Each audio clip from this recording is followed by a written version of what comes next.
This is the brand new Panasonic 100-500 S Series F5-7.1 lens.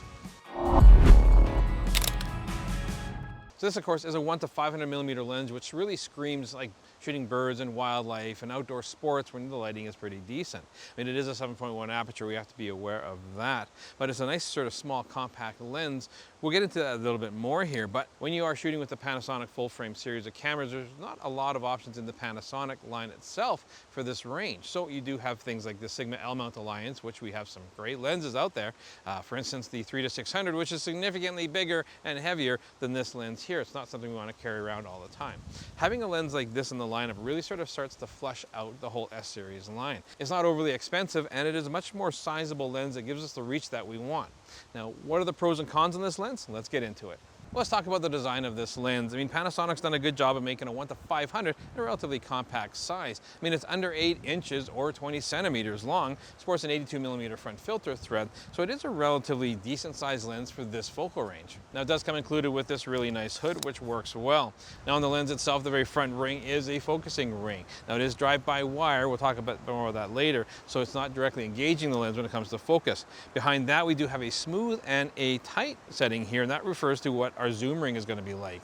Now, the zoom ring is fairly stiff, I find, even on the smooth setting. I'm finding it's not quite as smooth as I'd like it to be and quite as quick. And it is, of course, not internal zooming, so there's a little bit more resistance to make this work as the lens extends outwards. Now, when it comes to the switches of this lens, we do have the usual sort of accompaniment. Nothing really shocking here. We have full and a limit switch for 5 meters to infinity, manual focus, autofocus switch, and an optical stabilization switch in the different modes. And on the other side, we do have a little switch down here called zoom limit. Now, this is interesting. You can turn this on or off. What this does, it limits it to go not past 150 because this lens is compatible with teleconverters. But with the teleconverters being so far pressed to the back of the lens, it can only use them when it's past that 150 and beyond limit there. So there's a little switch in there so you don't actually push the lens too far back and it won't function. There's a single programmable button as well, which you can program to multiple different uses. Now, of course, with a lens like this, I am going to be more prone to use it with a monopod a lot of times. So the fact that it is on a Arca Swiss tripod collar is a really nice addition to it. And overall, the lens is dust and moisture resistant, so no really worries carrying it out in sort of inclement weather. So the lens is a 1-500. There's a lot going on inside of it, including 19 different elements in 12 different groups with multiple ED and various versions of ultra extra dispersion elements mixed in here to really give us a really good options for quality of image. Now, the other thing I like is that it is an 11-bladed circular aperture. So on a lens like this, we are getting some really nice bokeh, which is quite nice. Now, the other thing that is important on a lens like this is stabilization. And with the stabilization in the lens mixed with the body, we're getting up to 7 stops of image stabilization. Thanks to the dual phase linear motors they put into this lens, we can quickly capture action, which is really important on a lens like this when we're actually shooting wildlife a lot and they're very fleeting moments. I want to be able to snap the focus very quickly.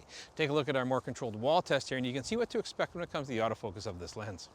So Panasonic's latest offering here is a relatively small 1-500 lens in the big scheme of things, and they've packed it full of some of their latest and greatest tech. But the real question is, what kind of image quality am I getting out of this lens? Well, take a look at here and you can see our shots here of the very few birds we found here at the Inglewood Bird Sanctuary today. But more importantly, and a little more boring though, is our wall test here. And you can see for our brick wall, when I punch in it at 100% at 100mm, what to expect as far as sharpness goes, and it's very good, even up into the corners. And at 500, this story is the same way. It's really not any difference at all. So I'm really impressed with the image quality I'm getting out of this lens. The big factor I'm finding here, we have a pretty bright sunny day. Well, I'm not affected by it as much, but it is a 7.1 aperture. If you're going to put a teleconverter on here, you're going to double that with a 2x converter. So you really need quality light to work with. So one of my first impressions of this lens as we got our hands on it here, got to kind of play around with it a little bit. Well, I mean, I noticed there's a lot of design styling cues from the 1-400 lens in the Micro Four Thirds side.